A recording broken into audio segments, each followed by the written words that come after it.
Bom dia, 8 de julho, já são 10h02. Legal, tem aqui o recado. A Júlia não vai poder participar, que começou a temporada da cachaça. E ela ajuda lá. Tá bom, vamos ajudar com a cachaça também. De noite eu dou uma ajudada também. Pessoal, beleza, brincadeiras à parte. Murilo, você quer ajuda? Todo mundo podíamos fazer um mutirão aí, né? Pois bem, pessoal, nós estamos aqui, a situação complicada, né? Com a participação seleta de vocês, mas uma baixa participação no total da turma. E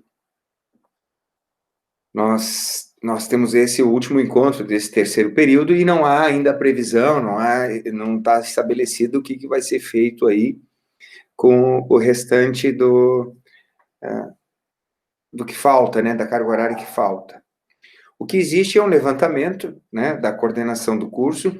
A professora Thaís passou um levantamento geral das disciplinas. Eu vi que a nossa está ali na média, um pouquinho até mais adiantada que as demais. E bateu, inclusive eu confirmei com a professora Thaís, né, o cálculo dela bateu com o nosso acompanhamento aqui. Nós tivemos 10 horas de aulas presenciais, com a aula de hoje, nós vamos fechar 25 horas de atividades remotas, e vão ficar faltando 10 horas ainda para concluir a disciplina. Essas 10 horas representam 4 encontros, né? 4 encontros de 3 períodos, porque os períodos não têm exatamente 1 hora. Né? Era o que a gente tinha falado, 4 aulas é o que bastava.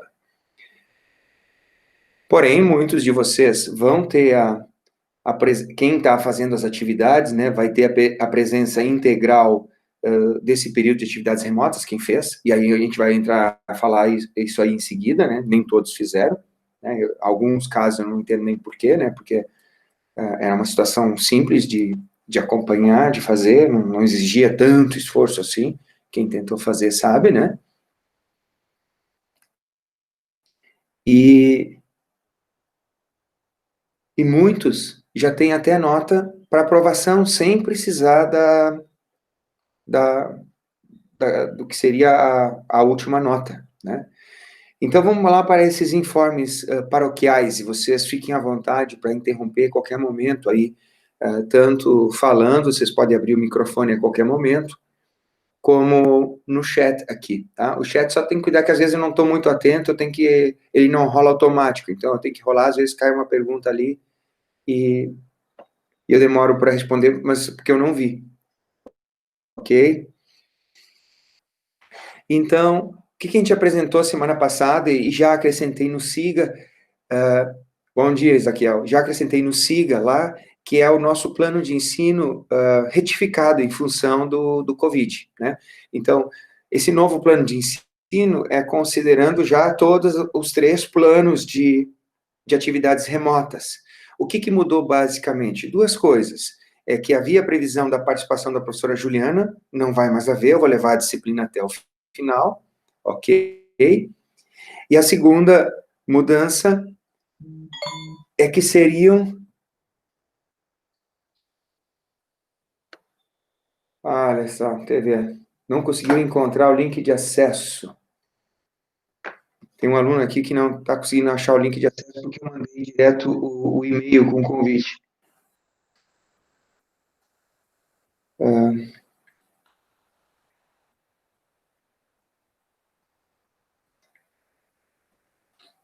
E a pessoa aqui não deu nem o nome, senão eu vou pedir que vocês passem o link aqui, ó.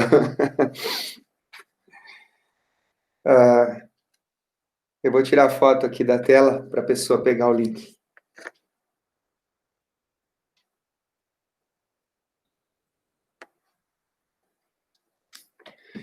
Bom, voltamos ao que estávamos falando. O que mudou é que teríamos 3 avaliações, certo?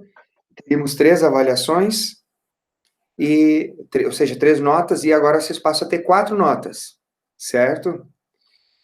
E o que são as notas? tá lá no plano retificado, tá? É a nota do seminário, do macro seminário, que são os resumos que fizeram dos capítulos dos livros, dos artigos que eu passei. Essa nota já está no SIGA, tá? Para quem fez. A segunda nota é do micro seminário. O micro seminário era o acompanhamento dos dados, né? E a produção daquele banner no formato do IFC. A data era 30 de junho. Muitos entregaram até a data e tiveram pequenas correções para fazer. Quem fez, e aí quem tinha correção para fazer e fez a correção, ficou com a nota máxima. Essas notas já estão no SIGA também. Então, tem 2 notas ali, todas as notas são de escala de 0 a 10, tá? Então, já tem a nota do macro seminário, já tem a nota do micro seminário. Uma terceira nota é uma composição de 2 exercícios que eu passei para vocês, que é aqueles exercícios de elasticidade, uma bateria de pequenos exercícios que tinha data prevista em função do primeiro plano para 6 de maio, eu já vou comentar mais especificamente sobre isso, e o exercício, que nós vamos comentar um pouco ainda hoje, né, porque existe o prazo, está vigente o prazo para vocês entregarem até o dia 10. No plano dizia até o dia 8, ou até o dia 7, que era ontem. Só que a gente prorrogou na própria videoconferência, na aula remota que a gente fez, em função da dificuldade dos colegas acessarem semana passada, em função do ciclone, né, que derrubou muito poste de luz, o pessoal ficou sem energia elétrica, sem internet, então a gente informalmente prorrogou esse prazo para até sexta-feira. Então, esses 2 trabalhos, valendo então 5 cada um, né, vão compor a terceira nota, tá? E a última, veja que com essas 3 notas, o aluno que levar bem em regra essas 3 notas, já teria 30 pontos de 40, já tem acima da média, já não precisaria nem fazer essa quarta avaliação, essa quarta nota, certo? Mas claro que quem está se dedicando, muitos de vocês estão se dedicando, quem está se dedicando poderia, vai tentar a nota máxima, né? Vai tentar a nota máxima para ficar bonito no boletim, no currículo, tá? Então, vamos lá, o que está pegando aqui? Dos seminários de macroeconomia, todos os grupos entregaram, a não ser algumas pessoas que ficaram de fora. Eu precisaria saber aqui, ó, que eu não consegui encontrar notícias sobre o André Minato. Alguém... Ezaquiel, já te respondo aí, tá? Vamos começar agora sobre o primeiro trabalho lá. Eu sei o caso do Gabriel Simão, da Rosana Valim, e não sei o caso do André Minato. Alguém sabe dizer sobre o André Minato? Alguém de vocês tem notícia dele? Se ele procurou abandonar a disciplina ou fez trabalho em grupo com... Ele fez o trabalho com algum de vocês? Alguém saberia dizer? Ô, professor, eu não me lembro dele no instituto, não. Acho que ele trancou esse semestre. Não trancou, né? Ele só abandonou. Tá, já é uma Não, não, informação. De qualquer não tenho maneira, quem certeza. não fez as atividades, não botei 0 lá, eu deixei em branco, tá? Porque sabe-se lá o que pode acontecer ainda, né? Porque ainda há espaço para alguma recuperação, tá? Ele não voltou esse semestre, Ana Paula, tá? Então é uma coisa desse tipo. Bom, então tá claro. Sobre os macro seminários está esclarecido. Sobre os micro seminários, eu tenho o seguinte: tem um grupo de alunos que estão participando dos micro seminários, né? Alguns, vocês sabem que não entregaram no prazo de 30 de junho, entregaram depois, 2 grupos entregaram depois, tiveram ali algum desconto, né? Mas eu aceitei o trabalho e os alunos receberam a avaliação, mas eu tenho um grupo do qual não tenho notícia. Então, eu acho que não tem ninguém do grupo aqui participando, isso que é o mais estranho, né? Eu vejo o seguinte, trata-se do grupo que acompanharia o milho, a soja e o café. O Betel, o Wellington Magnus, o Igor German, a Ana Clara e o Pedro Badarrosso. Nenhum deles está aqui presente agora na nossa videoconferência, né? Esses alunos não entregaram o trabalho que tinha prazo para o dia 30, certo? e nem fizeram nenhum contato, nenhuma justificativa, nenhum esclarecimento, porque teve alunos que apresentaram, né, as suas situações, e olha, eu estou sendo bem complacente, entendendo a situação de todo mundo. Agora, se a pessoa não dá notícias, e às vezes, ó, um pode ficar sem conexão, né, mas agora todos, e nenhuma justificativa, nenhuma explicação.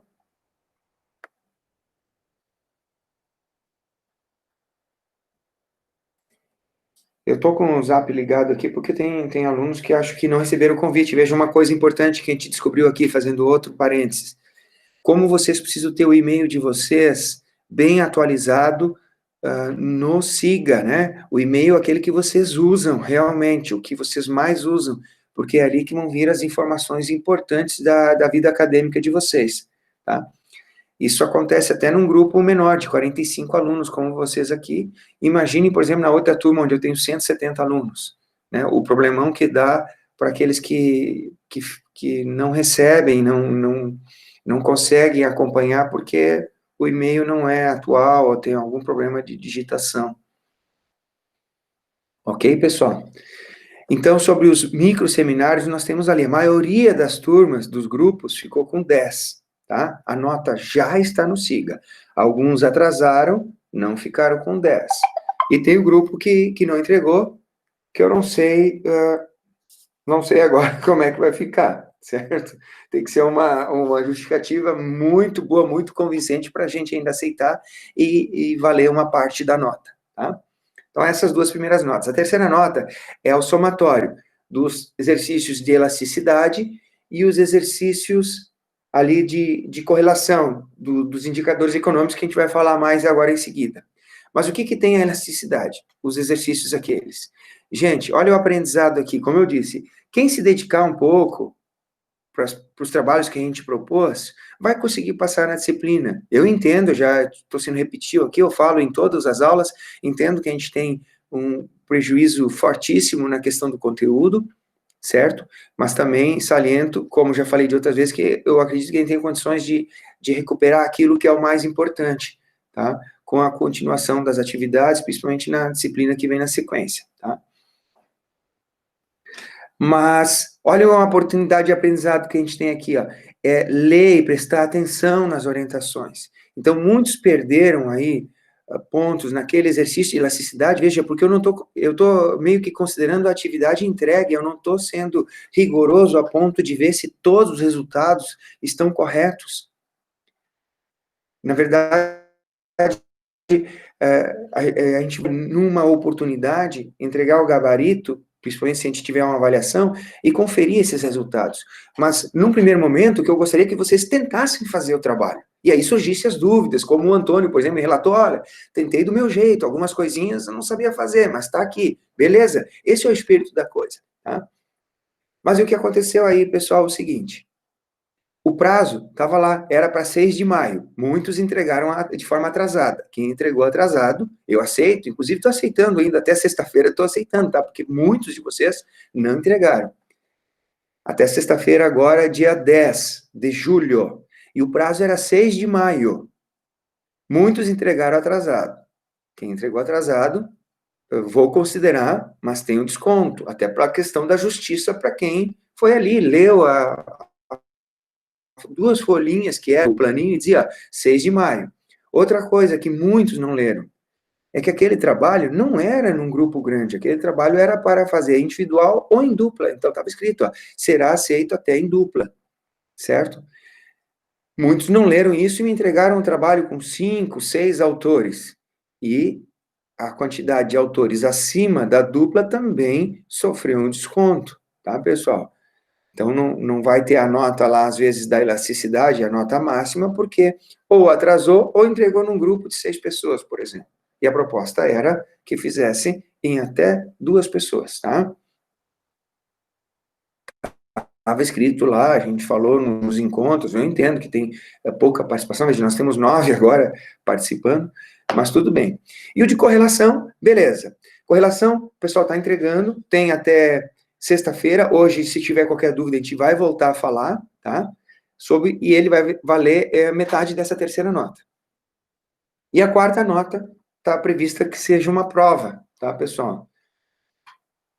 Só essa prova eu não sei como é que eu vou fazer, vai depender do que o Instituto decidir, não há nada com relação a isso ainda, sobre a possibilidade da volta das aulas. Se for proposto que se tenha um novo período de atividades à distância, nós vamos fazer uma prova online, certo? Bem tranquila também, para contar com uma atividade, e aí quem quiser completar sua nota, né, e ter aprovação na matéria, tranquilo, faz a prova, nesse caso online. Amanhã eu vou fazer minha primeira prova online com 170 alunos. Então, quando chegar a vez de vocês, eu já vou estar um pouco mais calibrado, né, para a questão da prova. Mas não seria nenhuma surpresa, até porque, como eu já disse, eu entendo todas as dificuldades que a gente está tendo com essa nossa conexão à distância. Ok?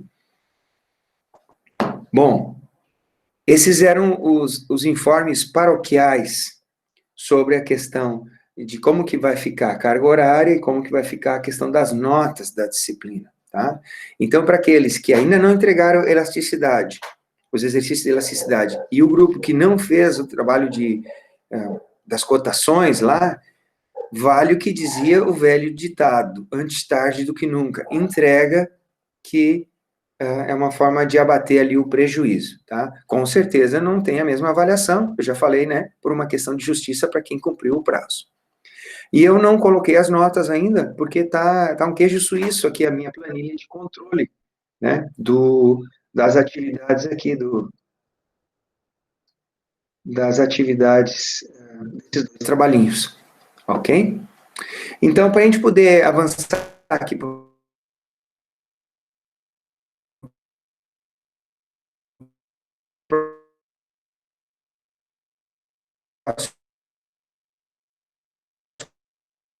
próximo passo,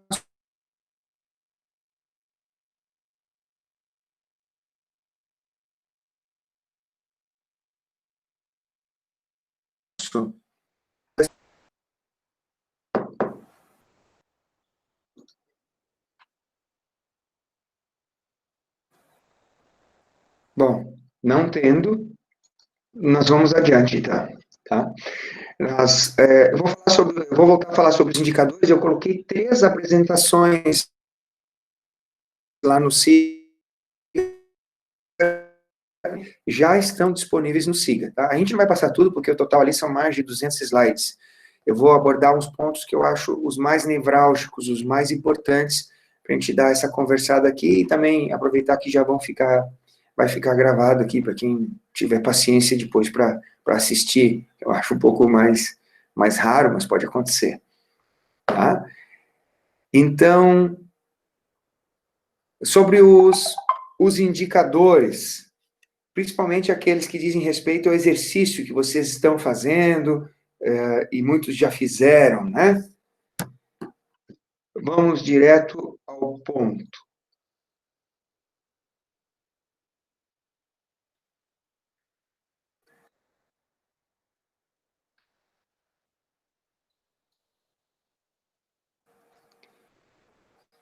Alguém poderia abrir o microfone e confirmar que está aparecendo na tela aí o slide sobre o IDH?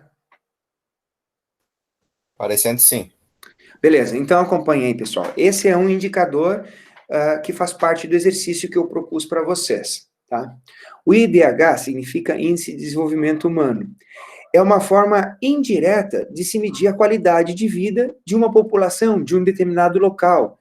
O IDH pode ser referente a uma cidade, a um estado, uma região, mas é interessante que se avalie os países, né? Geralmente a gente dá uma olhada para a lista do IDH dos países, né? Percebo que nesse mapinha que está no slide, há muita diferença regional, né? Olha aí o IDH no Brasil, e a gente percebe que para o meio sul do Brasil, e até existem alguns pontos ali com IDH alto, né? Com IDH equivalente a países mais desenvolvidos, né? Países mais avançados. Então, mesmo dentro de uma única região, ou dentro de uma única nação, há variações, certo? E como eu disse, ele é uma forma indireta de se medir a qualidade de vida do país, certo? Nesse gráfico ao lado aqui, nós temos uma pequena variação do IDH de 1980 a 2015, mostrando que o Brasil tem evoluído, né? Timidamente, mas tem evoluído no seu índice de desenvolvimento humano. Por sua vez, o IDH, ele é resultado de 3 subitens, né, que vocês, ao tentarem fazer o exercício, devem ter encontrado, né? Ele é baseado na expectativa de vida, né? E lembrar que esses cálculos de IDH sempre sofrem ajustes, né? De tempos em tempos eles fazem uma calibragem, né? Porque a expectativa de vida nos países também vai modificando conforme vai aumentando a tecnologia, a produção de alimentos, o acesso aos recursos de saúde e de saneamento, certo? Mas a expectativa de vida é um dos 3 elementos que compõem o IDH. Então, a expectativa de vida é uma forma também indireta de se refletir, por exemplo, o acesso à alimentação, o acesso aos recursos de saúde médica, né, ao acesso médico, né, tanto de forma preventiva como curativa. É uma forma de se medir indiretamente o acesso ao saneamento básico, né? Porque a gente imagina, um país com alto IDH tem bom saneamento básico, mas o IDH não mede o saneamento básico.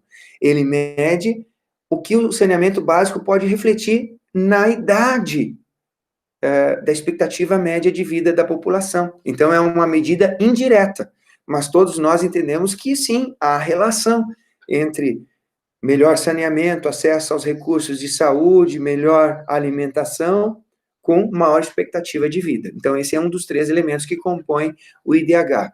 O segundo elemento que compõe o IDH diz respeito à escolaridade, que está dividido em 2 subitens, né?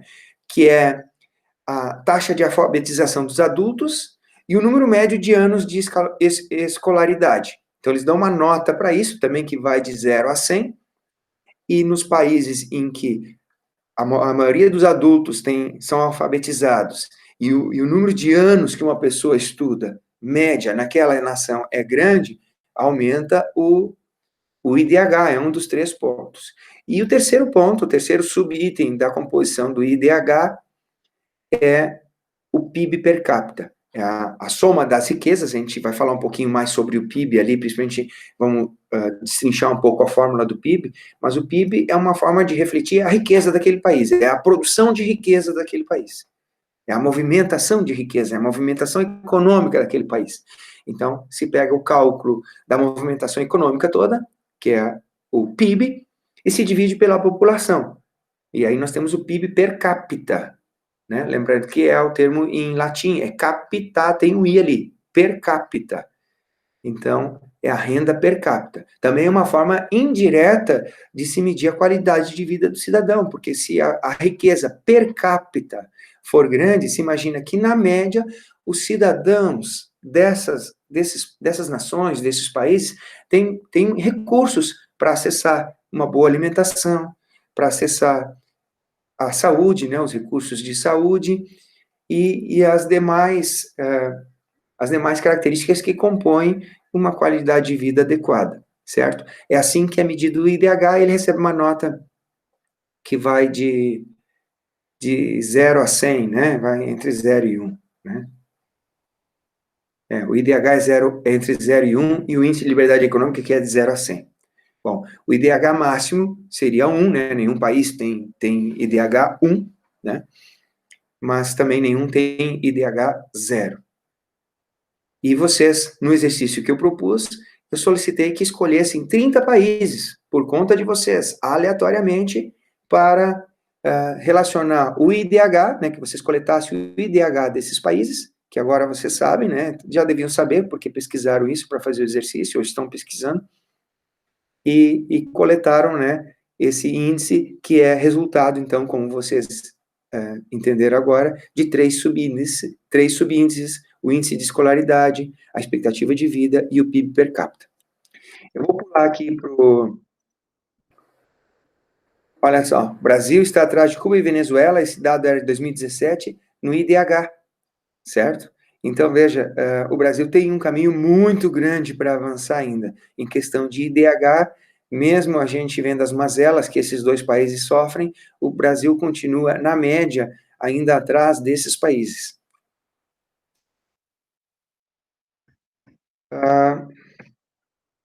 E vamos falar um pouquinho sobre isso aqui, que é o que eu pedi para vocês correlacionarem com o IDH, que é o Índice de Liberdade Econômica, ou Index of Economic Freedom, certo? Esse índice, ele não é feito pela ONU, né? Ele é feito por uma fundação americana chamada Heritage Foundation, né? E pelo jornal, um jornal famoso dos Estados Unidos, The Wall Street Journal, certo? E eles são avaliados em 4 níveis, né? Mas recebem uma nota de 0 até 100. E os elementos que compõem o índice são divididos em categorias, certo? As 4 categorias principais são o Estado de Direito, direito de propriedade, a integridade do governo, né, das pessoas que compõem o governo, e a eficiência judicial. Bom, nesses todos quesitos aí, o Brasil falha fortemente, olhando agora para o nosso umbigo, né? Direitos de propriedade, integridade do governo, casos de corrupção a todo momento ocorrendo, né? Eficiência judicial nem se fala, né? Se sabe aí de casos que ficam na justiça, das mais variadas cortes, né? Que os interessados morrem, mas continuam ali. Tem casos ainda, tem ações que envolvem a princesa Isabel e ainda estão na justiça para serem julgados. Vocês só imaginem isso, né?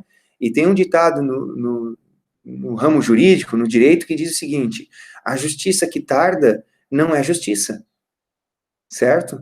Então, se a gente tivesse no encontro presencial, ia dar vários exemplos para vocês, mas como a gente tem que ser mais rápido aqui, nós vamos pulando e vamos deixar para contar histórias quando a gente estiver de novo se encontrando presencialmente, tá?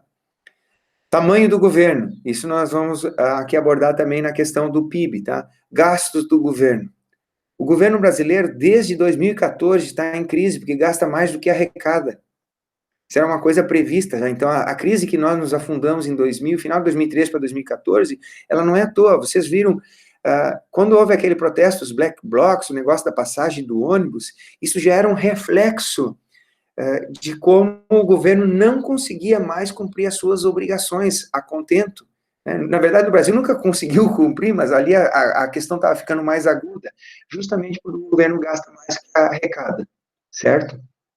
Então, o Brasil também não está numa boa situação em termos de gasto do governo, muito menos em carga tributária, a gente já comentou sobre isso na disciplina, né? O Brasil é um país que tem uma carga tributária enorme, tem uma desigualdade enorme, né? A saúde fiscal tem a ver com os gastos do governo, porque saúde fiscal é o seguinte: tudo bem, o governo gasta bastante, mas se ele arrecada bastante também, ele pode ter saúde fiscal, mas não é o nosso caso. Nosso caso, o governo gasta bastante, arrecada em cima da população, para a população é bastante, mas ainda não é o suficiente para os seus gastos, tanto é que ele tem que emitir dívida.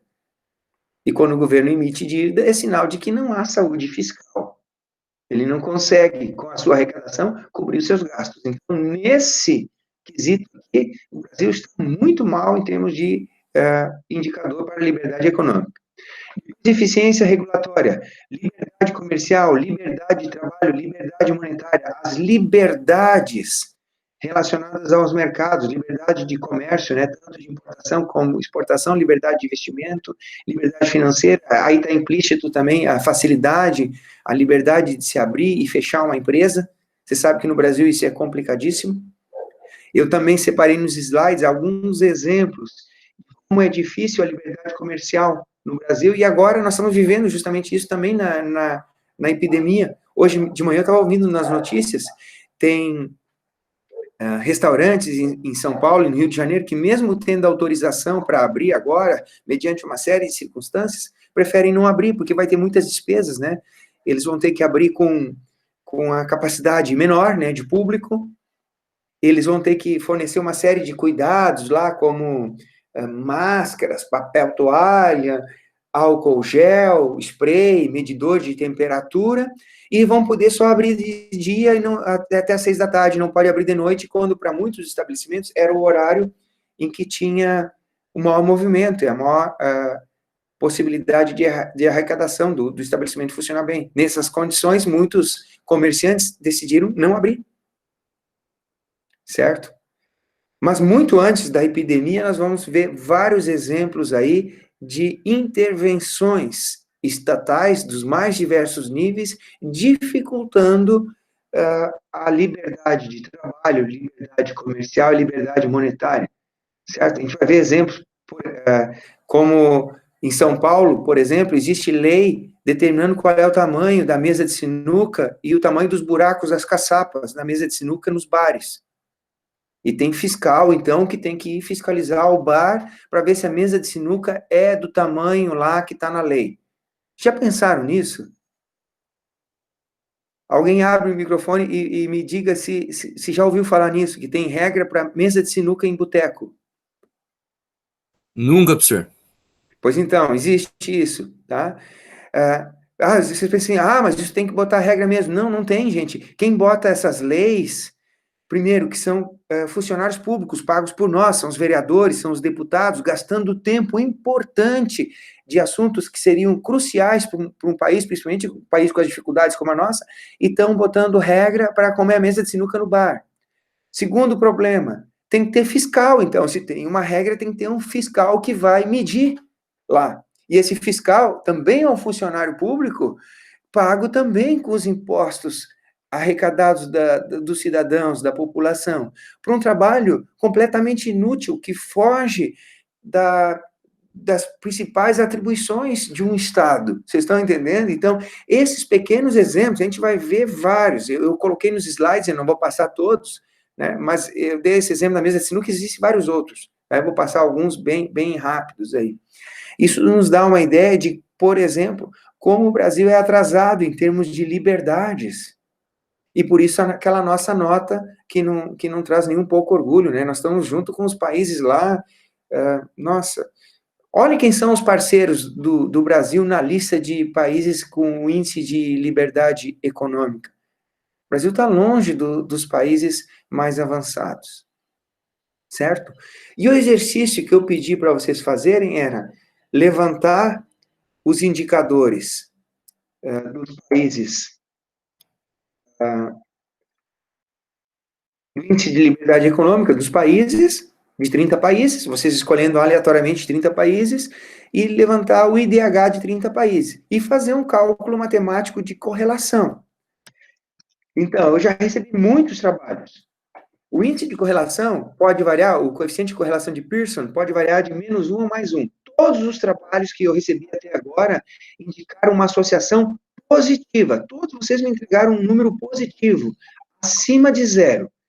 Os números ficaram lá na faixa de 0,35, 0,40, 0,45, 0,60, 0,70, 0,80 até 0,98, 0,99. O que indicou uma correlação positiva entre os indicadores. O que significa isso? E aí vem a chave da questão. Quando vocês me entregarem e estão entregando, e por isso eu pedi aquele áudio para a Érica, não basta vocês dizer que tem uma correlação fraca ou moderada forte, mas eu gostaria que vocês interpretassem isso em cima dos indicadores qualitativos, certo? E sem nenhum exagero, porque nós estamos falando de médias. Então, o que a gente vai dizer? Olha, na média, quando se encontra uma correlação positiva, os países que têm maiores liberdades econômicas, refletidas aqui em tamanho do governo, integridade do governo, eficiência da justiça, liberdades comerciais e de mercado, têm, em média, uma relação de melhor qualidade de vida, né? Que, por sua vez, impacta ali, né? É impactado pela maior expectativa de vida, pela maior quantidade de anos de estudo e pela maior renda per capita. Isso é na média. Isso não quer dizer que os países, pessoal, e aí precisa ser importante, os países que estão aqui, ó, no topo, por exemplo, os países que têm tanto o maior índice de liberdade econômica, como os países que têm o maior IDH, vamos colocar o IDH aqui, países com maior IDH, que é esse verde escuro aqui, não significa que eles não tenham problemas também, certo? Então, muito cuidado quando vocês me entregarem esse resultado, porque do outro lado também estou encontrando alguns exageros. Alguns alunos disseram, não, os países que têm maior IDH não têm miséria, não têm desigualdade, a população é rica. Não, não é isso, tá? Esses países também têm desigualdade, também têm pessoas vivendo na miséria, mas na média, menos desses problemas, certo? Porque esses números mostram uma média. Claro que essas nações têm problemas. Vocês vão lá nos Estados Unidos, ou hoje, com a ferramenta aí da internet, vocês encontram bairros lá de mendicância, bairros falidos, cidades falidas, pessoal que depende de ajudas do governo, como aqui no Brasil, só que numa proporção bem menor, certo? Então, essa correlação e essas interpretações têm que ser feitas em termos gerais, em termos de média, tá, pessoal? Não vamos exagerar dizendo que nesses países com alto IDH, a vida é uma maravilha, tá tudo bem, tudo bom, vamos fugir e se mudar para lá. Não é assim, tá? Lá também tem os seus problemas, só que na média eles têm condições melhores, na média, certo? É, na média. Assim como a gente viu no Brasil, né? No Brasil, nós temos regiões aqui, cidades, onde o padrão de vida é um padrão europeu, certo?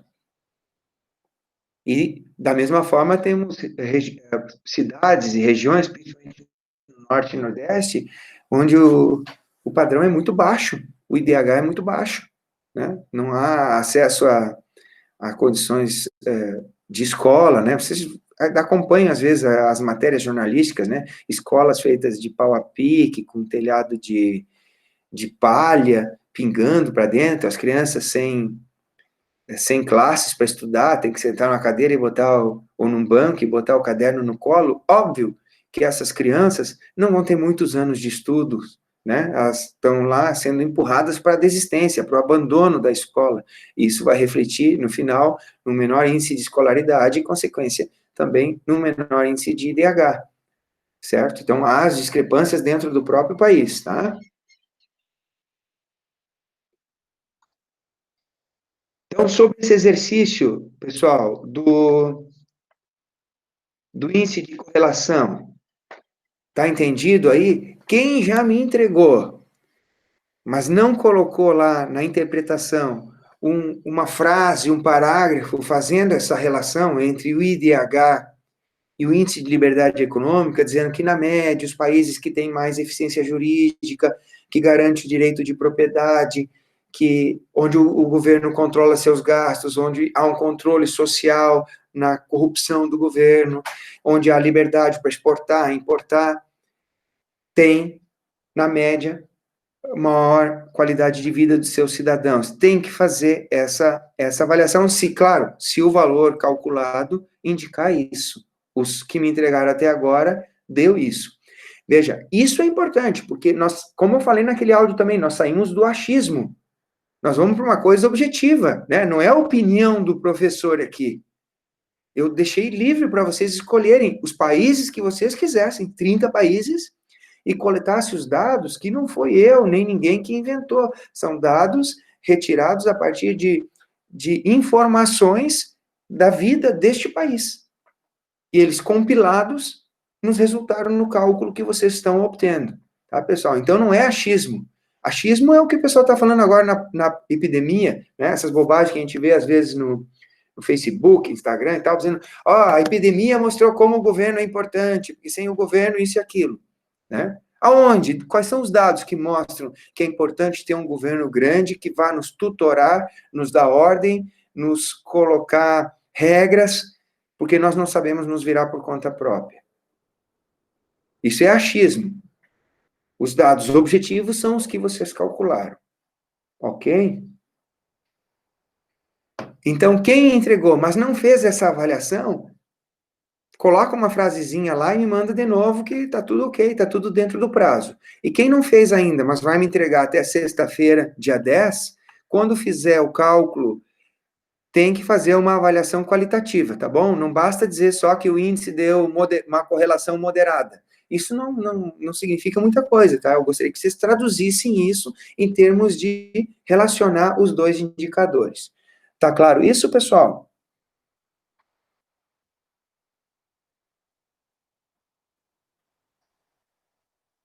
Silêncio, essa é a dificuldade, tá aí. Ezaquiel, ok, né? Tá entendido. Beleza, pessoal. Vamos adiante. Um indicador que ficou de fora aí da nossa aula anterior, e aí eu vou...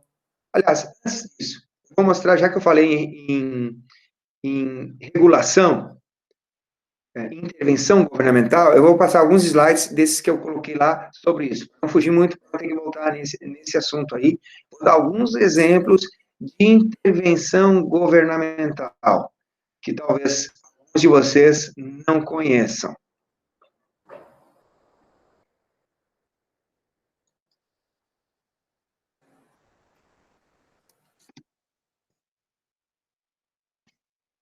Vou começar falando de exemplos, porque assim, ó, nem toda intervenção governamental é ruim, às vezes ela é necessária.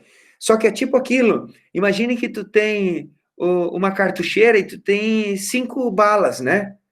Tu tem que dar os tiros bem certeiros. Não pode ficar inventando regra inútil, como, por exemplo, essa da mesa de sinuca, ou de ter sal, de proibir sal na mesa do restaurante, que a gente vai ver que muitas cidades fazem isso. Eu vou começar com um exemplo de uma regra que nós não temos aqui, mas que eu acho, assim, muito interessante. E que poderia fazer a gente refletir, porque diz diretamente a qualidade de vida, diz respeito à própria vida das pessoas, e principalmente a vida mais preciosa, que é a vida das crianças. Essa regra tem nos Estados Unidos e não tem aqui. Vocês estão vendo a imagem, está aparecendo para vocês aí, um ônibus escolar na estrada? Fala aí, Murilo. Tá vendo? Tá aparecendo a imagem para vocês? Tá, professor. Tá. Prosseguir. Então, olha lá, no Brasil não existe regra com relação a isso, mas nos Estados Unidos tem uma regra claríssima, e quando eu fui lá para conferir o estágio dos nossos alunos, quando a gente alugou um carro, a primeira coisa que eles nos falaram é isso, ó, toma cuidado com os ônibus escolares, não sei se vocês sabem, aqui é o seguinte, se o ônibus escolar parar, todo mundo para na estrada. Para quem está atrás do ônibus, quem vem do outro lado lá tem que parar também. Não se pode cruzar um ônibus escolar se ele estiver parado. Não pode ultrapassar o ônibus escolar se ele estiver parado. Para que isso? Para a segurança das crianças. Você só pode ultrapassar um ônibus escolar se ele estiver andando. E todos respeitam essa regra lá. Porque sabem, do outro lado, da eficiência jurídica também. Também é um elemento do índice de liberdade econômica. Eles nos avisaram, olha, se você não cumprir essa regra e, por um acaso, vier a ferir e matar uma criança, por exemplo, se eu ultrapassar o ônibus aqui com ele parado e correr uma criança na frente do ônibus e eu atropelar e matar essa criança, eu tenho duas alternativas, duas possibilidades podem acontecer comigo. É a prisão perpétua ou a pena de morte. Vocês imaginaram a diferença? Vocês acham que alguém descumpre essa regra lá? Chega a dar engarrafamentos, mas o ônibus está lá tranquilo e a segurança das crianças está garantida. Porque, de um lado, há o respeito à regra por causa da eficiência jurídica. Certo? Não é porque na lei eles prezam pelas crianças e os cidadãos acabam sendo moldados pela lei. Ok? Mas sabe que a lei funciona. Veja, aqui no Brasil, se alguém atropela uma criança que sai do ônibus, o que acontece? Gente, não acontece nada. Se o cara tiver dinheiro para pagar advogado, não acontece nada. Vai dizer que não viu a criança, que nunca fez isso, ou que ele tinha tomado remédio. Bom, arruma uma desculpa qualquer. Mas vocês acham que essa pessoa vai ficar presa? Não vai. Então, o que acontece aqui é o que a gente vê a todo momento. Vamos ver exemplos de regras absurdas aqui no Brasil, ó. Em Porto Alegre também existe essa lei aqui, ó. Proibido sal na mesa do restaurante. Uma clara intervenção governamental no livre-arbítrio do cidadão. Qual o problema ter o sal de cozinha? Estão dizendo, o governo, nesse caso, o que o governo está dizendo para nós? Está dizendo, olha, você é um inconsequente, você é muito ingênuo, você é um incapaz, e se tiver sal na mesa do teu restaurante, tu não vai saber usar direito, portanto, nós estamos proibindo o sal na mesa do restaurante. Tá? Várias cidades têm essa regra. Porto Alegre, eu sei que tem. Aqui, o governo se metendo na questão dos ingressos, dizendo, aqui é a justiça, né? Dizendo, proibindo cobrar preço diferente entre homem e mulher num determinado show, numa determinada festa. Pode ser que alguém até simpatize com essa ideia, mas a gente tem que pensar no seguinte: isso é papel do governo, o governo tem que se meter em preço do ingresso da casa noturna. Veja, se alguém não concorda com essa regra, é muito simples, é só não ir nessa casa noturna. A mulher não concorda, a mulher está se sentindo inferiorizada, não vai. Ou o homem acha, por que eu estou pagando mais caro que a mulher? Não gosta? Não vai. Mas aqui nós temos um exemplo do governo se metendo nisso. Olha aqui o STF, vocês já viram o salário dos caras do STF? O STF tem, eu já comentei com vocês em sala de aula, eles têm, cada ministro do STF tem um carinha lá, pago só para botar aquela capa preta nele. São os famosos capinhas, aqueles caras ganham, o cara da capinha ganha em torno de 15 mil por mês. Podem pesquisar para ver que eu não estou mentindo. O cara que puxa a cadeira para o ministro sentar, porque ele não puxa a sua cadeira, e bota uma capinha nele. Você já deve ter visto, alguma vez na TV, eles têm uma capa, né? E aí eles se reúnem para decidir o seguinte: se o cigarro pode ter sabor ou não. E tudo isso às custas nossas, né? Vocês acham que quem está pagando o salário do capinha e todos os demais custos envolvidos ali? Em São Paulo tem regra também para a grossura da massa do pastel. A massa tem uma espessura máxima e mínima. Tem uma lei dizendo como é que é a massa do pastel. E tem que ter um fiscal que vai lá medir a massa do pastel.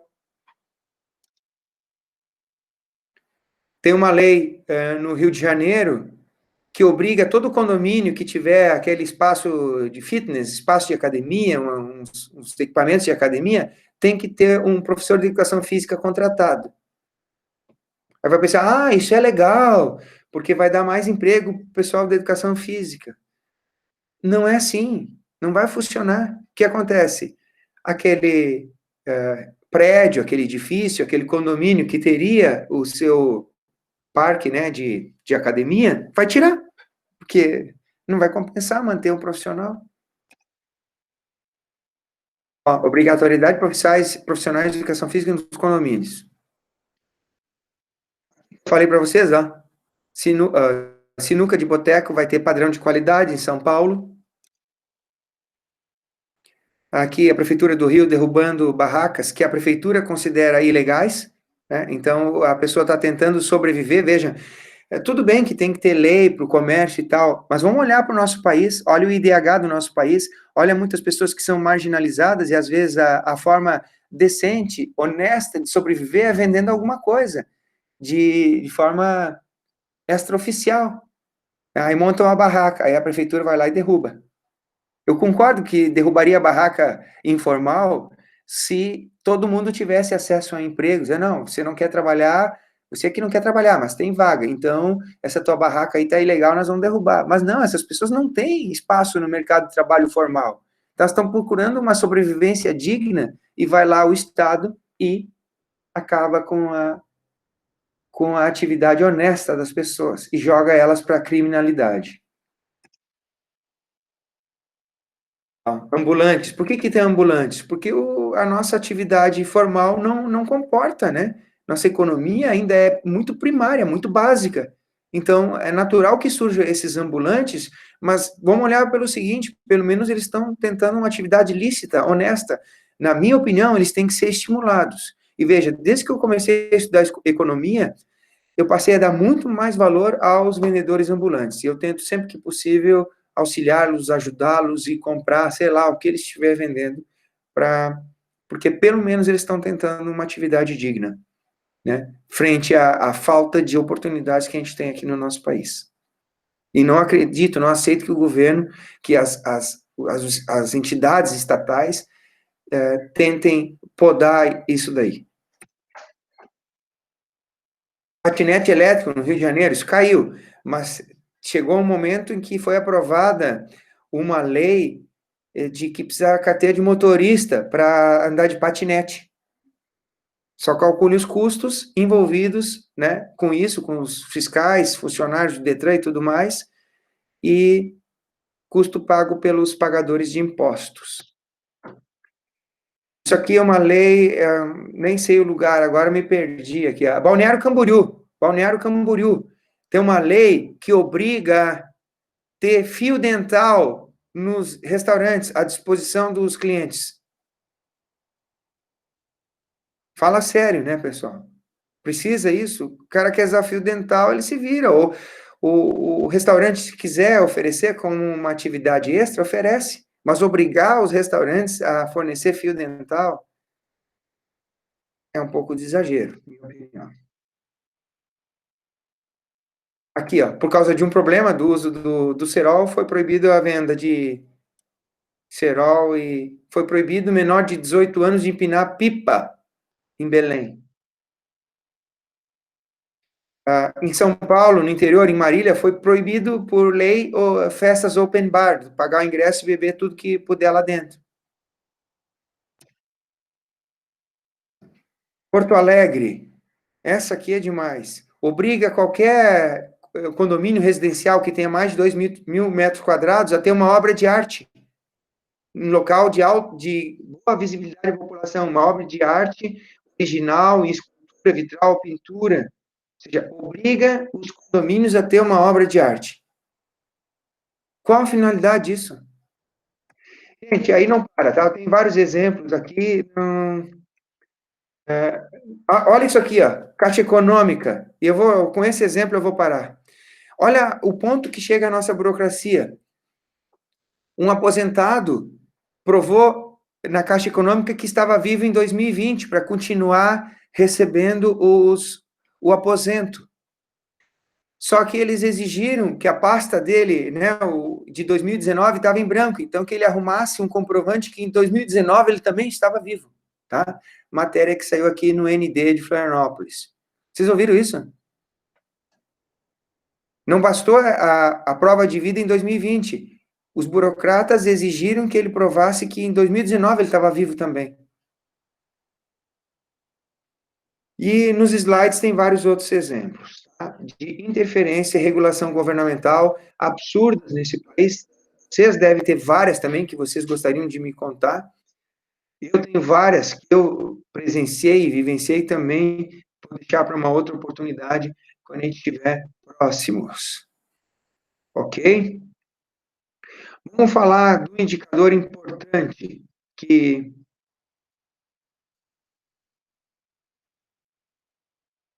não podemos deixar passar, que é o PIB, certo? Tem um grupo, inclusive, que fez um dos textos sobre o PIB, né? Acredito que nem todos leram, apesar de eu ter colocado o resumo de todos os grupos lá do SIGA, tá? Mas eu vou botar um resuminho agora, na questão do PIB, tá?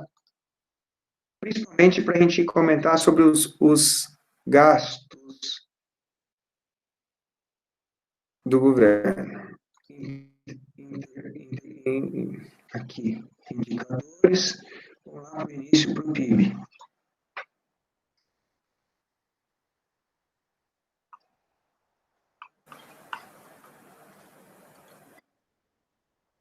Tem vários que a gente não vai passar, tá, pessoal? Desculpa aqui, estou um pouco perdido.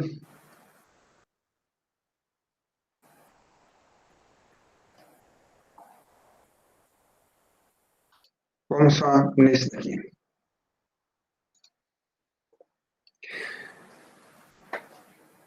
Bom, o PIB é a abreviação em português de Produto Interno Bruto, certo? Antigamente existia também o indicador, existe ainda, o Produto Nacional Bruto, PNB. Vocês vão encontrar em alguns livros, às vezes alguma divulgação, certo? Os países, conforme a sua conveniência, utilizam ou PNB ou PIB, o PIB. Certo? Principalmente países que têm muitas multinacionais trabalhando fora da sua sede, gostam de usar o PNB. Vou dar um exemplo. Os Estados Unidos, ele usa o dado do PNB e não do PIB.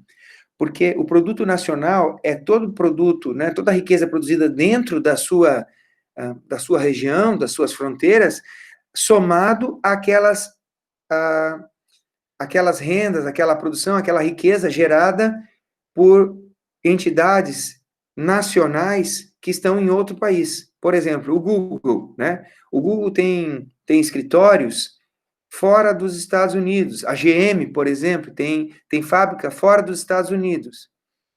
Só que a riqueza que a GM produz e transfere para os Estados Unidos entra no cálculo do Produto Nacional Bruto dos Estados Unidos, certo? E a riqueza que a GM produz, vamos pegar a GM aqui no Rio Grande do Sul, né? A riqueza que a GM produz, os carros que eles produzem. Agora o telefone. Os carros que eles produzem. Attention, please. Os carros que eles produzem contam no PIB do Brasil, mas contam no PNB dos Estados Unidos. Estão entendendo? Bom, o que é o PIB? É a produção de riquezas de todo o país, certo? É a soma da produção de riqueza de todos os países. Ele é medido indiretamente através dessas siglas, o C, o I, o G, e ainda o balanço entre o X e o M, que significa o seguinte: o consumo privado, ou seja, se imagina o consumo dos indivíduos, das famílias, o I, que seria os investimentos, aqui os investimentos também são contados os investimentos privados, tá? Não entra aqui os investimentos do governo, são o consumo privado, os investimentos privados. O G, sim, apresenta os gastos governamentais, por vezes, cada vez menos agora, cada ano menos, os gastos envolvem algum investimento também, certo? E eu tenho que fazer um parêntese, o investimento nem sempre é uma coisa boa, né? O investimento nem sempre é uma coisa boa, muitas vezes é, né? Se o governo vai fazer, por exemplo, como vamos falar de coisas recentes, vai fazer isso e vocês captarem esse conceito é importante. Se o governo vai construir a ponte de Laguna, certo? Isso é classificado como um investimento. O que é um investimento? É um gasto com um bem, com uma mercadoria, com uma construção, mas cujo uso vai se dar por um período acima de um ano.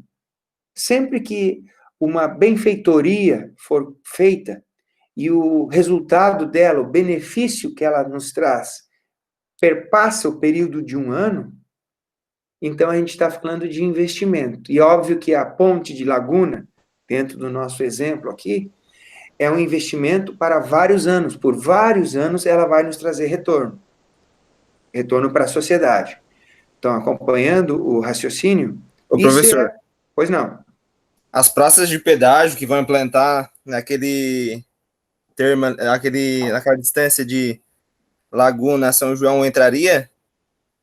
Sim, sim. Só que é investimento privado, tá? Investimento privado. E como tu falou, nem sempre é para o bem, tá? Esse é um exemplo que é questionável, tá? No caso do Brasil, é necessário, Murilo, porque o governo não tem nem condições de pagar o salário de tantos funcionários que ele contratou, muito menos de manter as estradas e ampliar as estradas. Vocês concordam comigo? O governo tomou um tamanho tão grande que hoje ele não consegue nem manter os salários. É o exemplo, ó, Rio Grande do Sul não consegue pagar os salários, Rio de Janeiro não consegue pagar os salários. Vocês já pararam para pensar como é que o Rio Grande do Sul vai cuidar das suas estradas? E Rio Grande do Sul é um caso extremo, mas isso está acontecendo de forma geral em todo o país, tanto nos municípios, como nos estados, como na esfera federal. É um exemplo, sim, tá? Mas a construção das praças de pedágio é um exemplo de investimento privado, tá? A ponte de Laguna foi um investimento como gasto do governo. Nem sempre o gasto e investimento do governo é um investimento bem feito. E também, na iniciativa privada, também nem sempre é. Né? É só olhar o exemplo dos estádios da Copa do Mundo, por exemplo. Alguém pode dizer, foi um investimento que traz benefícios por vários anos. Vocês concordam com essa expressão? Vocês acham que os estádios da Copa podem ser comparados com a Ponte de Laguna, por exemplo, só para pegar duas obras bem recentes? Pega o estádio lá do Amazonas, que tem jogo uma vez por ano, mais ou menos, né, professor? Do Amazonas mas tem os outros, lá no Pantanal, lá, Tem Arena Pantanal, boi. mesma coisa. No Nordeste fizeram estádio, né? Isso é um investimento de bilhões, que teoricamente traria o retorno por vários anos. Mas não está trazendo retorno, ele está trazendo novos gastos, porque agora precisa a manutenção desses prédios, né? Dessas construções. E o final do PIB aqui é o volume de exportações menos importações, certo? É o balanço das importações e das exportações. Antes de falar, então, das exportações e importações, vamos dar uma olhadinha nesse elemento aqui, ó, os gastos do governo, que hoje é a situação crucial, é o que está travando o país, basicamente, e vamos ver por quê, os gastos do governo. E para falar de gastos do governo, eu estou trazendo aqui uma outra sequência de slides que está no SIGA também. Ele está como gastos do governo, regra de ouro. Porque se tem uma coisa que a gente vai aprender hoje, tá? A gente vai, até as 11h30 a gente termina aqui, tá, pessoal? Então eu peço a paciência de vocês, tá? Mais uns 20 e poucos minutos, a gente está terminando. Mas você já deve ter ouvido falar em regra de ouro. Quem já ouviu falar num noticiário dizer que o governo está pensando em modificar a regra de ouro? Quem já ouviu falar nisso aí, regra de ouro? Alguém de vocês já ouviu falar?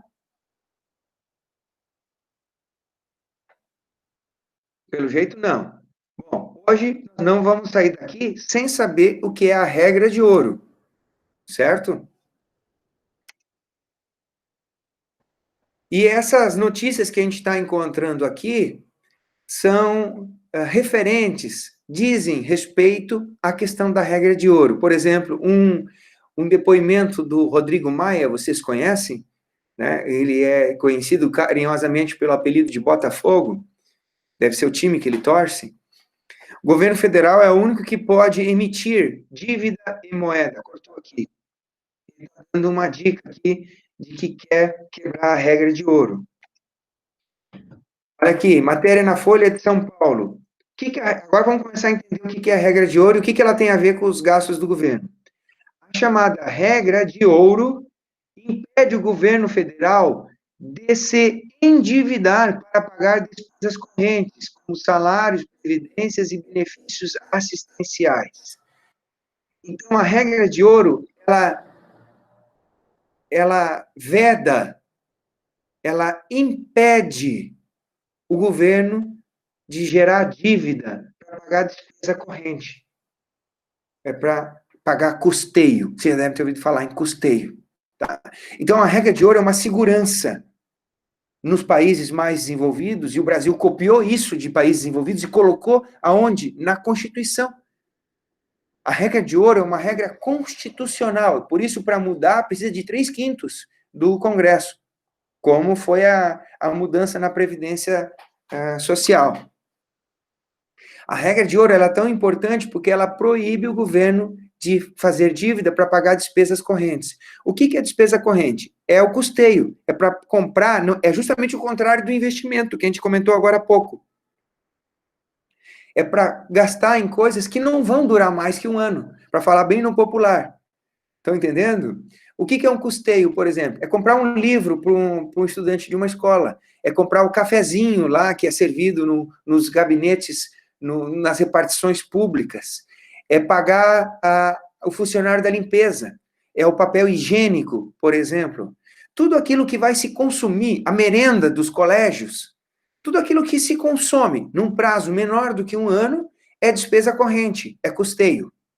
Estão entendendo? Vocês querem dar algum outro exemplo do que seria custeio? Bom, porque muitas coisas são custeio. Os salários de todos os funcionários públicos, por exemplo, isso é custeio. Tapar o buraco de uma estrada, por exemplo, é custeio. Né? Comprar ali o piche, o combustível da máquina, tudo isso é custeio. Gasta e não volta. Para vocês terem uma ideia, já quem está falando, por exemplo, de uma patrola, vamos falar uma patrola da prefeitura, tá? A patrola é investimento, porque ela vai durar por vários anos. Estão entendendo? Mas o combustível da patrola é custeio. O salário do operador da patrola é custeio. A manutenção da patrola, tipo filtros, parafusos, sei lá, soldas, isso é custeio. Tá ok, pessoal? E a regra de ouro fala o quê? O governo não pode fazer dívida para pagar o funcionário da patrola, para pagar o combustível da patrola, para pagar o conserto da patrola. Mas ele pode fazer dívida para comprar a patrola. É isso que diz a regra de ouro, assim, no português bem claro. Ok? Vamos adiante. Aqui um depoimento do Meirelles. O Meirelles, na época, era o ministro da Fazenda, né? Hoje ele é secretário da Fazenda do governo do estado de São Paulo. Ele já dizia aqui, ó, que defende flexibilização da regra de ouro. Quando ele falou isso, os mercados todos caíram, né? A bolsa caiu, os juros aumentaram, porque quando um governante, uma pessoa de importância no cenário econômico, dá um depoimento desse, ele balança no mercado, porque talvez a presença da regra de ouro seja um dos últimos pilares da nossa frágil economia. E eles estão querendo quebrar a regra de ouro. Quebrar a regra de ouro é um dos caminhos para a gente chegar naqueles vídeos que a gente viu semana passada, a hiperinflação. Tá? The Golden Rule existe há muitos anos, tá? Qual é o sentido da regra de ouro? Tá? Vocês mais ou menos já entenderam. Eu vou ler esse conceito aqui. A regra de ouro das finanças públicas é um princípio que limita o endividamento do setor público aos investimentos, aliás. Ou seja, a comprar a patrola, por exemplo, a construir a ponte, por exemplo. O princípio econômico que justifica essa regra é que o investimento, a ponte, a patrola, ao aumentar o estoque de capital público, beneficia várias gerações, e não apenas a geração presente. E se não for várias gerações, como no caso da patrola, pelo menos por vários anos beneficia os cidadãos ali, sobre qual recai o ônus de financiar aquele investimento realizado. Ou seja, a ponte, ela não vai ser paga no ano que ela foi construída, ela vai ser paga ao longo de vários anos, a partir dos títulos de dívida que o governo emitiu. Então, dessa forma, é desejável que os custos do financiamento desse investimento sejam absorvidos pelas várias gerações beneficiadas, e não somente pela geração presente. Isso faz todo sentido quando a gente olha o exemplo da ponte de Laguna, por exemplo. A ponte de Laguna, tudo bem que a nossa geração ajude a pagar, mas os nossos filhos, os nossos netos, também vão se beneficiar da ponte de Laguna. E para eles vai cair parte do pagamento da ponte de Laguna. Como? Através da dívida que o governo fez para construir a ponte. Vocês estão entendendo? Agora, vocês acham correto quebrar a regra de ouro e pagar o salário dos funcionários da prefeitura, pagar o salário dos funcionários lá do STF, ou mesmo pagar os professores do instituto através da dívida que o governo faz? Porque se o governo fizer dívida para pagar os professores do instituto, quem vai pagar essa dívida? São os nossos filhos e os nossos netos. Eles vão estar pagando uma dívida que é o salário dos professores hoje. E como vai ficar o salário dos funcionários quando for a vez dos filhos de vocês estudarem? Porque já vai ter uma dívida. Vai fazer o quê? Mais uma dívida? Vocês estão entendendo como não faz sentido quebrar a regra de ouro?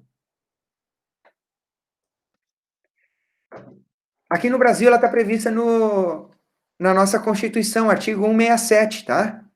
Então, no título 4, capítulo 2, seção 2, artigo 117 diz o seguinte: são vedados, e aí vamos direto no item 3, a realização de operações de créditos que excedam o montante das despesas de capital, ressalvadas as autorizadas mediante créditos suplementares ou especiais com finalidade precisa, aprovados pelo Poder Legislativo por maioria absoluta, ou seja, tem ainda umas exceções. Então, o que essa regra de ouro está dizendo? Veja aqui, complica, né? Porque eles não foram tão claros no português. Ele está dizendo que operações de crédito é emitir títulos de dívida, tesouro direto, tá, gente? Então, operação de crédito é o governo poder fazer dívida. E o que está dizendo? Não pode fazer dívida que exceda, ou seja, que ultrapasse as despesas de capital. O que são as despesas de capital?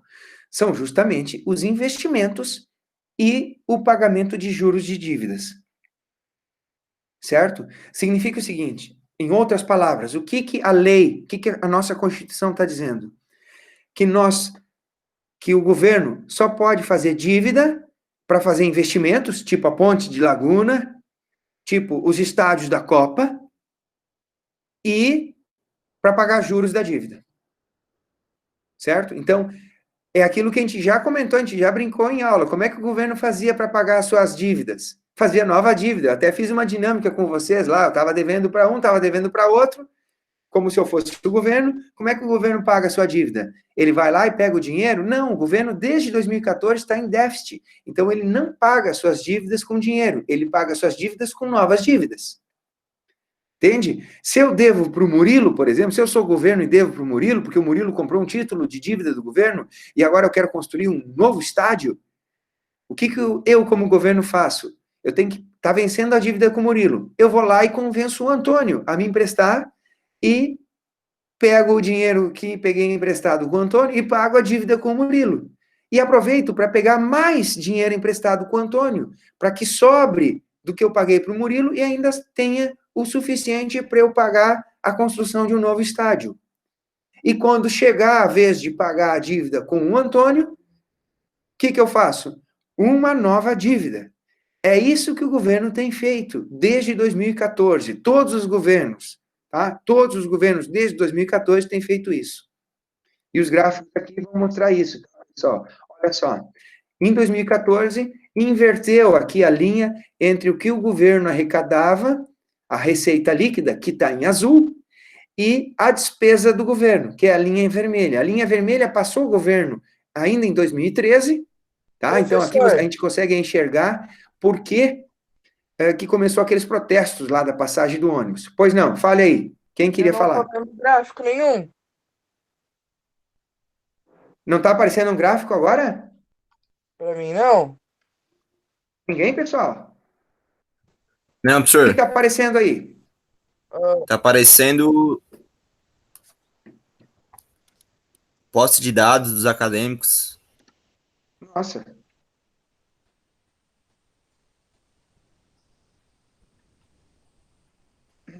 Gente, desde o começo não estava aparecendo para vocês o que eu estava falando. Esse é um problema aqui.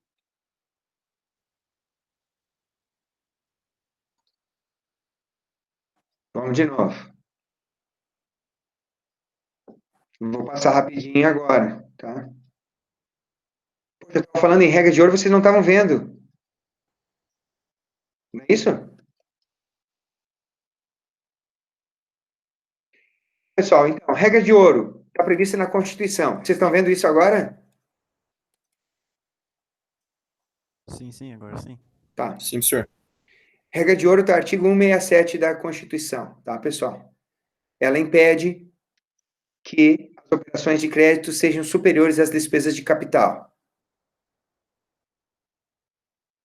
O gráfico é esse aqui, tá? Desde 2013, a linha azul, que é a arrecadação do governo, está abaixo da linha vermelha, que é a despesa do governo. E nos anos seguintes, aí, se o gráfico continuasse, 2018, 2019, 2020, ele continua aqui, com resultado primário negativo, com déficit.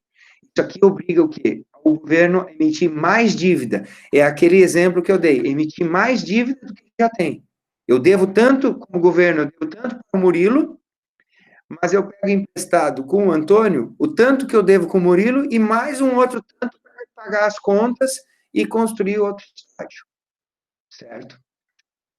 Óbvio que um governo não se sustenta. Assim como na nossa casa, a gente não consegue manter um orçamento negativo por muito tempo, a gente vai quebrar se as nossas despesas forem maiores que as nossas receitas.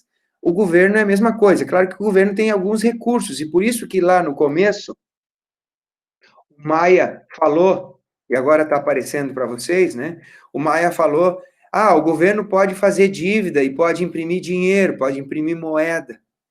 Ele estava se referindo justamente às contas negativas do governo, certo? É isso que eu falei, que o orçamento doméstico da nossa casa nós não temos, nós não podemos imprimir dinheiro, não legalmente, não licitamente, para pagar as nossas contas. Mas o governo, teoricamente, pode. Claro que tem consequências isso, mas o governo pode. E nós não podemos. Certo? Então, a regra de ouro diz respeito a isso aqui, tá? Que é a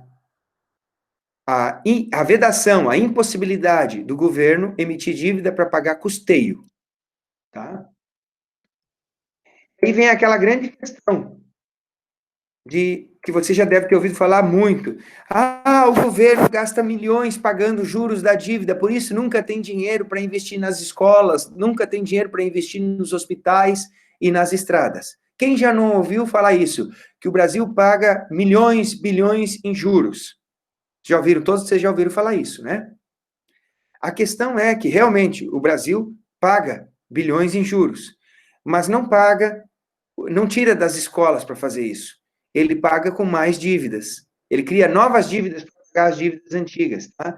Olha aqui, ó. O pessoal diz, metade do orçamento do governo é para pagar a dívida. Verdade, é uma montanha de dinheiro, é muito dinheiro. Só que o governo não tira esse dinheiro dos nossos impostos, tá? E do que ele arrecada para ir amortizando a dívida. Até deveria fazer isso, né? Qualquer orçamento doméstico decente que tem dívidas, a gente faz o quê? Tenta abater as dívidas. E como eu mostrei para vocês, desde 2013, o governo brasileiro não consegue abater a dívida. Ele está aumentando a dívida. Só que ele não paga os juros com o dinheiro que iria para escolas. Ele paga os juros com novas dívidas. Certo? E ele só não aumenta mais as dívidas porque tem uma regra na Constituição impedindo isso, que é o artigo 167, que é a forma na qual está escrito a regra de ouro na nossa Constituição, certo? E lembrando que a filosofia da regra de ouro é essa, o princípio econômico que justifica a regra de ouro é que o capital público investido ali vai beneficiar várias gerações, não apenas uma geração. Lembre-se do exemplo da ponte. Ok, pessoal?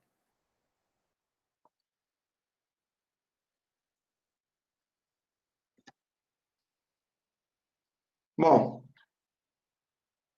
teria muito mais coisa para a gente ver.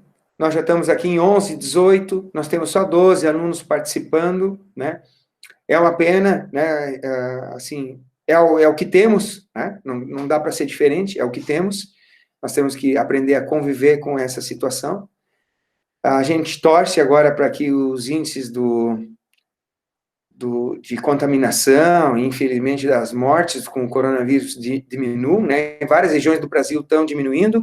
Nós aqui do Sul temos que aumentar e redobrar os cuidados, porque nós não tivemos a epidemia forte aqui, nem em Santa Catarina, nem no Rio Grande do Sul. E agora, com a chegada do inverno e o aumento dos casos aqui, talvez a gente seja a bola da vez.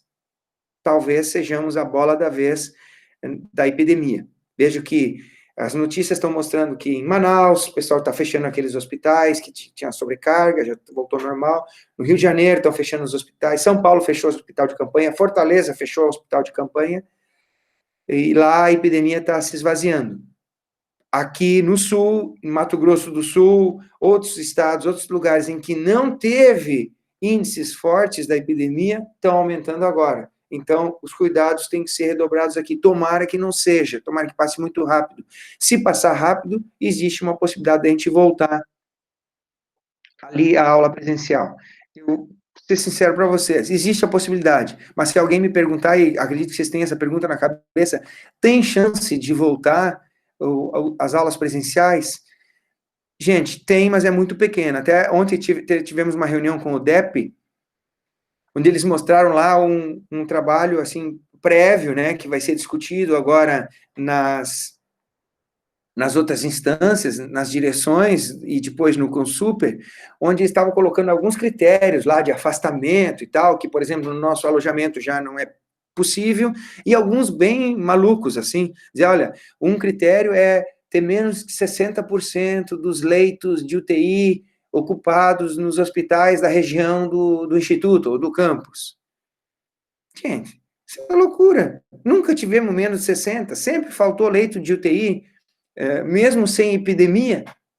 Já falei isso para vocês, a gente acompanha no noticiário, sempre teve pessoal no corredor, né, pessoal sem atendimento, pessoal morrendo por falta de socorro, UTIs lotadas, mesmo sem epidemia. E agora vão colocar como regra de tem que ter 60% da UTI livre, ou até 60% da UTI ocupada para que se volte às atividades normais. Isso nunca tem em períodos normais. Então, não vai ter no período da epidemia também. Então, se uma regra dessas ficar ali, a gente não vai voltar a ter aula presencial nem até o final do ano. E se ela continuar ali, não vai ter nunca aula presencial, porque quando é que vai ter UTIs disponíveis no Brasil a esse nível?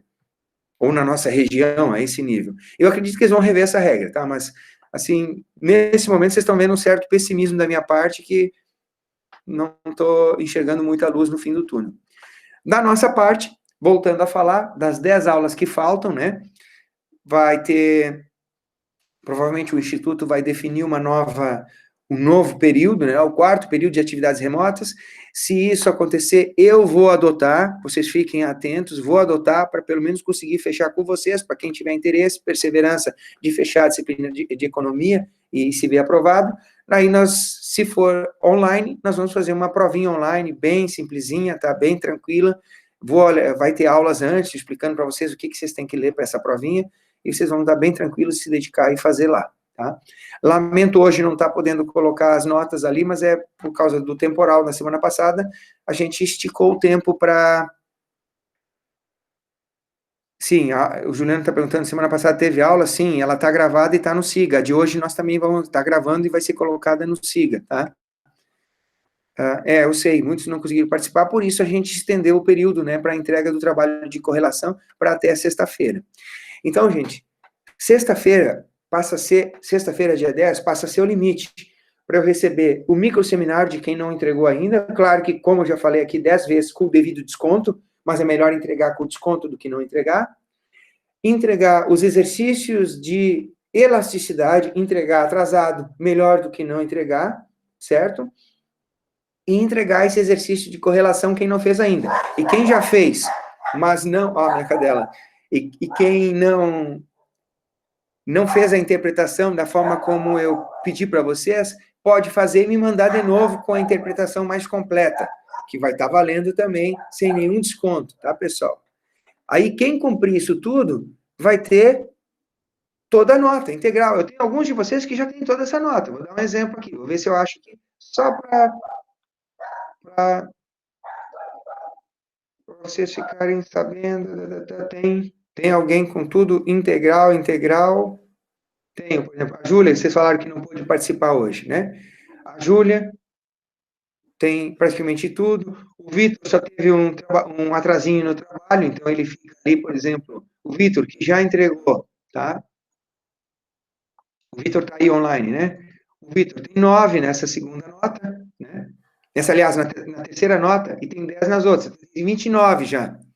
Já tem 29, 40, já é mais do que 28, que é a média 7. O Vitor, por exemplo, se não tiver problema de faltas, que eu acho que não tem, já estaria aprovado. Mas ele, mesmo assim, vai participar na última etapa e vai fazer a provinha online, porque ele vai querer ficar com uma boa nota na matéria para incrementar, para ilustrar um currículo com boas notas, certo? Ele não vai se contentar com 7 na disciplina de economia. Ele vai lá fazer a provinha online, se for o caso, que como tudo está se direcionando, e para ficar com uma nota maior para enfeitar o currículo dele. Só um exemplo, tá? Ele, por exemplo, a Júlia. E quem não tem todas as notas ainda é tempo, é isso que eu estou colocando, tá? Até sexta-feira me mande tudo. Se tiver dúvidas, você sabe, eu estou o tempo todo aqui no Zap e no e-mail tentando responder, tá? Nada justifica, tudo bem, num dia cair a luz, lá, caiu o poste e tal, mas nada justifica vocês ficarem 1 mês, 2 meses sem dar notícias, tá, gente? Um dia ou outro isso acontece, tá? Mas nada justifica ficar completamente sem notícias. E quem entrar no SIGA e ver que está faltando nota lá, mesmo tendo mandado o trabalho, entre em contato comigo aqui, tá? Porque eu fiz um pente fino no meu e-mail, tá? Tentando achar os trabalhos de todo mundo, tá? Como tem só 12 alunos participando aqui, se algum dos que está participando tiver uma dúvida, pode falar agora, colocar no chat, ou se quiser esperar a aula terminar, não tem problema, pode mandar um zap, dizer, professor, minha nota está em branco em tal avaliação, por que se eu mandei o trabalho? Aí nós vamos ver, se mandou o trabalho certinho, pode algum e-mail ter me escapado, pode ter algum e-mail caído na caixa de spam, pode também ter sido algum equívoco por parte do aluno. Por exemplo, teve um grupo que mandou o seminário no prazo, mas não mandou para mim, errou o e-mail. né? Aí fiquei lá 2 semanas sem o trabalho, até as alunas se darem conta de que tinham errado o e-mail. Aí, infelizmente, sofre desconto, né? Porque isso faz parte da avaliação também, ter atenção no que está fazendo. Então, olha lá, se não tiver a nota no SIGA, vai ter 3 notas no SIGA. Se uma das 3 notas não tiver lá e você achar que mandou todos os trabalhos, me manda uma notícia aqui, tá? Que aí a gente vai descobrir o que aconteceu, e se eu tiver errado, eu conserto, e se tiver lá algum erro da tua parte, ainda dá para consertar. Pessoal, tá mais ou menos entendido? Vocês têm condições de passar mais ou menos o resumo do que a gente conversou aqui para os colegas que não puderam participar? Indiquem para eles também que tentem assistir a aula que vai estar gravada. Eu vou colocar no SIGA assim que for possível, mas hoje ainda, tá bom? O que vocês me dizem aí? No chat eu não tenho nada, né? O que vocês me dizem aí, pessoal?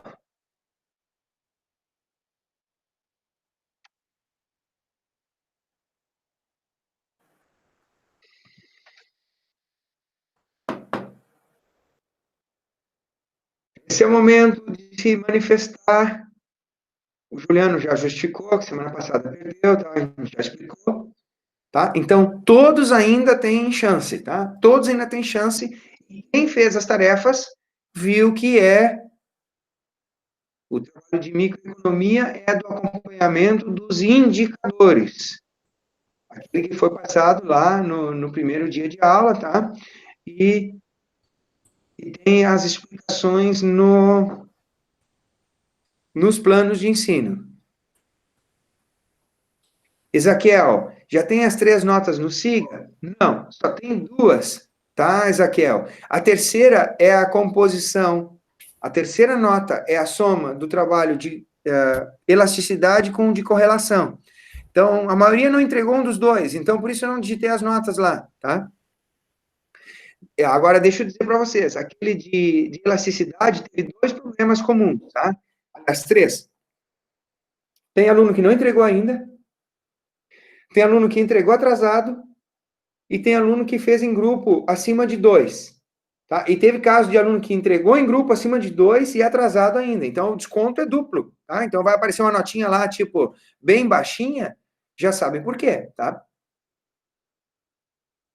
Cristiano, exercício de correlação, não participei das outras aulas. Está. Cristiano, é muito simples, tá? É só preencher uma planilha. Eu vou pegar aqui o exemplo de alguém que fez, eu acho. Exemplo de alguém que fez. Eu fiz aí, professor. Se quiser pegar o meu, pode ir. Tá. Eu vou pegar o primeiro que eu tiver aqui no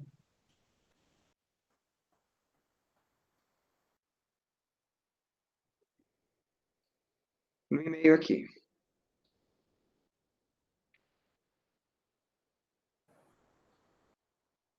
Tá acompanhando, né, Cristiano? Você que perguntou.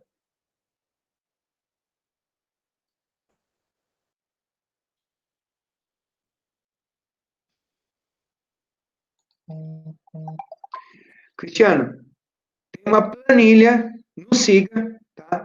Isso foi pedido da Júlia, e eu fiz isso, tá? Atendi o pedido da Júlia. Aqui é o trabalho do Jefferson, que tá online com a gente. Tem uma lista de países, tá em branco, tá? Você vai escolher 30 países, vai escolher aleatoriamente 30 países. Não pode ser a mesma lista de qualquer outro aluno. Se der a mesma lista que outro aluno, os 2 alunos vão ter problemas aqui com a disciplina. Você vai procurar o IDH dos 30 países que você selecionou, tá? Não precisa ser o IDH de 2018, pode ser, se você achar uma outra lista, como aqui o Jefferson achou o IDH de 2017, tá ótimo, tá? Coloca o IDH que você achou de cada país, o índice de liberdade econômica, também vai encontrar isso fácil na internet, relativo a cada país. A planilha que eu entreguei já tem a fórmula, ela vai calcular o índice de correlação, aqui no caso do Jefferson deu uma correlação altíssima, você vai interpretar, correlação muito forte, e aí que vem onde eu falei para vocês. Não basta dizer, foi uma correlação muito forte. Não, você vai ter que interpretar qualitativamente. Tem uma correlação muito forte entre o índice de liberdade econômica, que por sua vez reflete aquelas características todas que a gente falou, integridade do governo, eficiência da justiça, liberdade de exportação, importação, liberdade de comércio, aquela coisa toda, e relacionar isso com o índice de qualidade de vida. Uma frase aqui é o suficiente. Uma frase é o suficiente. Tá? Eu tenho uma outra pergunta ali, do Emerson. Emerson, vamos lá, olha só. Microeconomia não tinha limite, tá? Os grupos vocês estabeleceram ainda em aula, lá enquanto a gente estava em aulas presenciais, tá? Microeconomia não tinha limite, tá? Era o grupo que fazia aquele trabalho de coleta de indicadores, tá? De macroeconomia, a mesma coisa. O exercício de elasticidade que eu disse, ó, pode fazer em dupla. Na verdade, a ideia inicial era fizesse individual, mas para facilitar a vida de vocês e a minha, aí eu propus, podendo ser até em dupla. E o de correlação, que é muito simples, esse eu pedi individual, tá? E facilitei bastante a nossa vida, entregando aquela planilha já com a proposta de cálculo, tá? Onde vocês já têm ali, vocês vão digitar os países, colocar os valores que vocês pesquisaram de cada país, a planilha vai calcular sozinha, teoricamente, e vocês têm o trabalho de interpretar o valor que vocês obtiveram, tá bom? Até sexta, tá, Cristiano, Emerson, quem não fez ainda, até sexta, a planilha de correlação. Tá? Para a gente ter todas as notas. Então, respondido, Ezequiel, eu não coloquei as notas lá ainda, porque a maioria ou não entregou um, ou não entregou outro. Eu dei alguns exemplos aí de quem entregou os dois e está com boas notas, tá?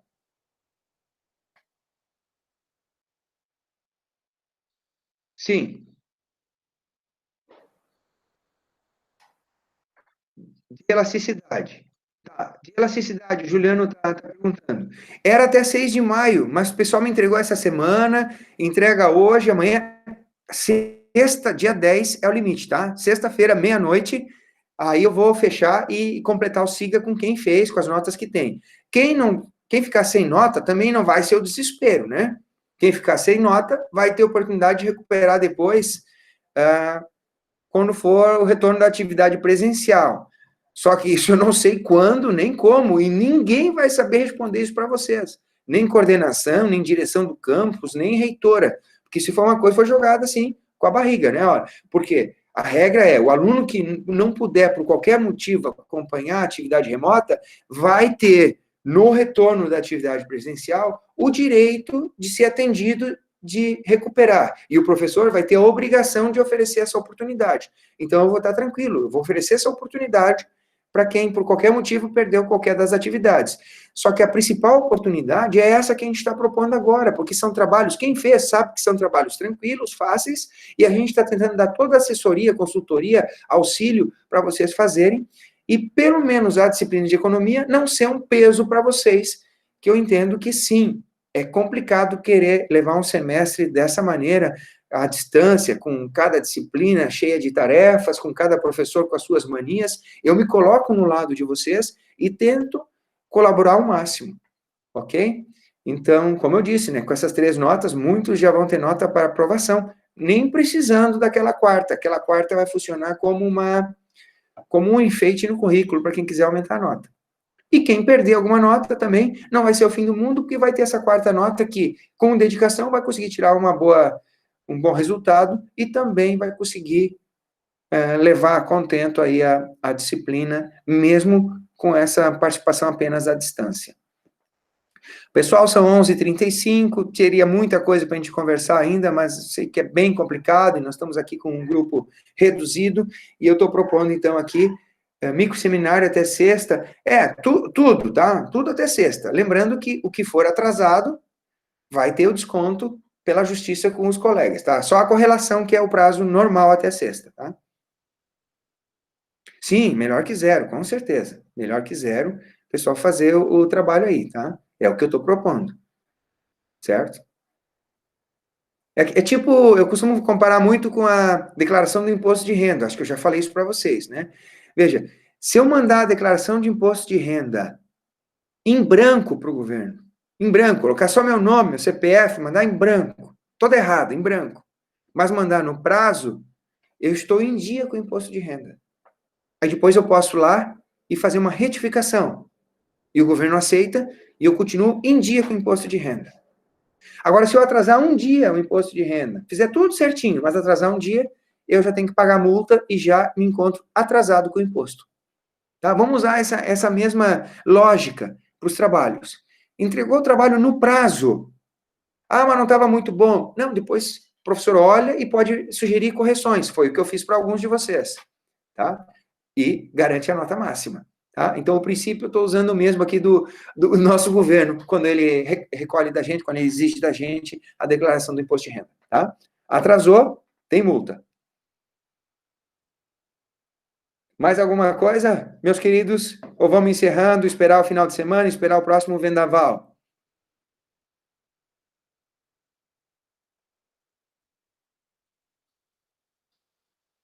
Bom, silêncio gritante. Tomar café, pode ser. Vamos subir a serra e tomar um café lá. O Juliano, o Ronaldo vão preparar para a gente. Tem fogão a lenha, né, Cristiano?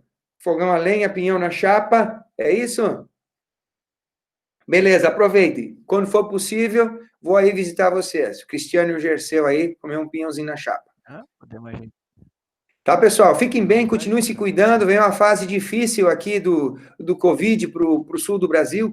Cuidem dos seus parentes, as pessoas mais idosas, as pessoas mais queridas. Fiquem bem e não esqueçam de fazer as tarefas aqui para garantir a nota e garantir a aprovação na disciplina de economia. Tá bom? Tudo de bom para vocês. Um abraço.